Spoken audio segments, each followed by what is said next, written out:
በማርበርግ ቫይረስ ምክንያት ለአንድ ሳምንት ትራንስፖርት ዝግ እንደሚሆን ተገለጸ። ትራምፕ ከሶስተኛው ዓለም ሀገራት የሚወጡ ስደተኞች ወደ አሜሪካ እንዳይገቡ ቋሚ እገዳ ሊጥሉ ነው። ከላይ የጠቀስኩላችሁ አርዕስተ ዜናን ሰፋ ባለ ማብራሪያ ይዤላችሁ መጥቻለሁ። ይህ ሰላም ዴይሊ ነው። አብራችሁን ቆዩ።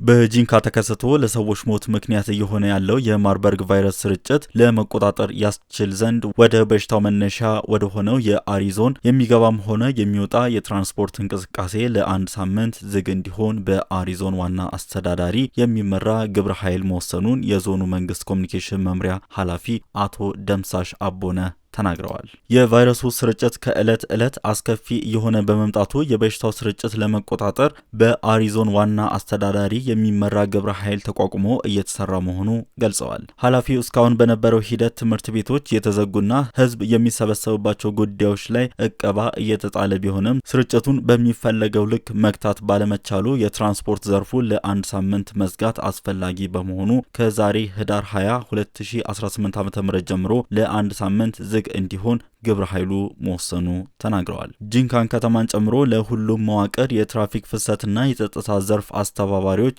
ይህንን መልእክት መተላለፉንም አቶ ደምሳሽ አስታውቀዋል። በዚህ መሰረት ከክልል በወረዳው አቅጣጫ መሰረት አገር አቋራጭ የህዝብ ትራንስፖርት ለአንድ ሳምንት የታገደ ሲሆን በከተማው የሁለት እግር ተሽከርካሪዎችና የታክሲ አገልግሎቶች የሚሰጡ ተሽከርካሪዎች ብሎም በዞኑ ውስጥ የሚኖሩ የትራንስፖርት እንቅስቃሴዎች በቀጣይ ቀናት ውስጥ ውሳኔ እንደሚሰጥባቸው ገልጸዋል። ኃላፊው አያይዞም በአሁኑ ወቅት የማርበርግ በሽታ በአሪዞን ጂንካ ከተማ የተከሰተ ቢሆንም ጂንካ ለለቅሶ መጥቶ የተመለሰ የሐዋሳ ከተማ ነዋሪ በበሽታው መሞቱ መስማታቸውና የስርጭቱን መጠኑን ለመቀነስ ብሎ ለመቆጣጠር ውሳኔው መተላለፉን በመግለጽ በዞኑም ሆነ ከዞኑ ውጪ ያለ ህብረተሰብ ይህንን ተግባራዊ እንዲያደርግ አሳስበዋል።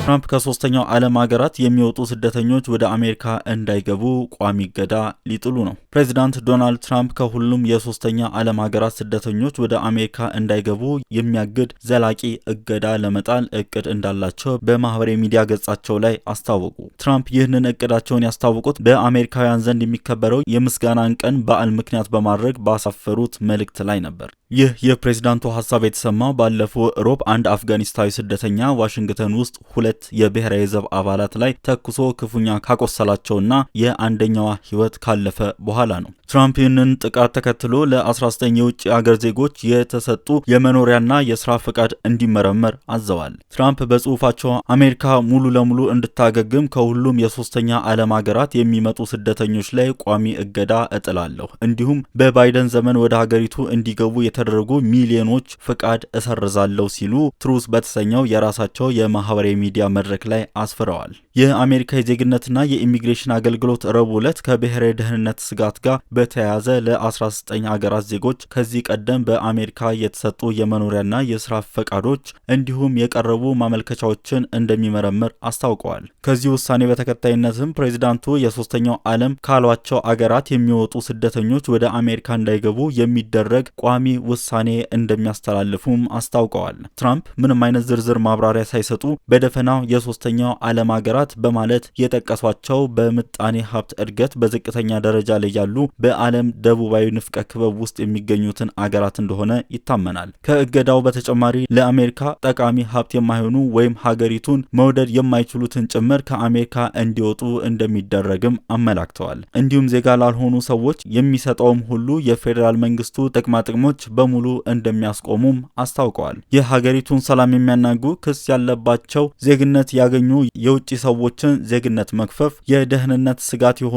ከምዕራቡ ስልጣኔ ጋር የማይስማሙ የውጭ ዜጎችን ከአሜሪካ የማባረር እቅድ እንዳላቸውም ተናግረዋል። ፕሬዚዳንት ትራምፕ በትሩዝ ሶሻል ላይ ባሰፈሩት ረጅም ጽሑፍ ላይ አብዛኞቹ በአሜሪካ የሚኖሩ የውጭ ዜጎች በቀውስ ውስጥ ካሉ አገራት፣ ከእስር ቤት፣ ከአእምሮ ህሙማን ተቋማት የወጡ እንዲሁም ወረበሎች ወይም እጽ አዘዋዋሪዎች ናቸው በማለት በአገሪቱ ለሚከሰቱ የወንጀል ድርጊቶች ተጠያቂ አድርገዋቸዋል። ስደተኞችን በተመለከተ በትራምፕ አስተዳደር እየቀረቡ ያሉት ሀሳቦች ይፋ የሆኑት የ29 ዓመቱ የቀድሞ የሲአይኤ ሰራተኛ አፍጋኒስታዊ የፈጸመውን ጥቃት ተከትሎ ነው። ግለሰቡ በአፍጋኒስታን ጦርነት ወቅት የአሜሪካ ወታደሮችን የረዱ አፍጋናውያን ወደ አሜሪካ እንዲገቡ ባደረገው አሰራር መሰረት ወደ አገሪቱ የገባ ነው። ህገወጥ ስደትን ለመቆጣጠር የሚያስችል ጠንካራ እርምጃ እንዲወስዱ በመግለጽ በዳግም የምርጫ ቅስቀሳቸው ጊዜ የተናገሩት ዶናልድ ትራምፕ ወደ ስልጣን ከተመለሱ 1 ዓመት ባልሞላ ጊዜ ውስጥ የተለያዩ እርምጃዎችን ወስደዋል። በዚህ ምክንያት ወደ አሜሪካ የሚገቡ ስደተኞች ቁጥር በከፍተኛ ሁኔታ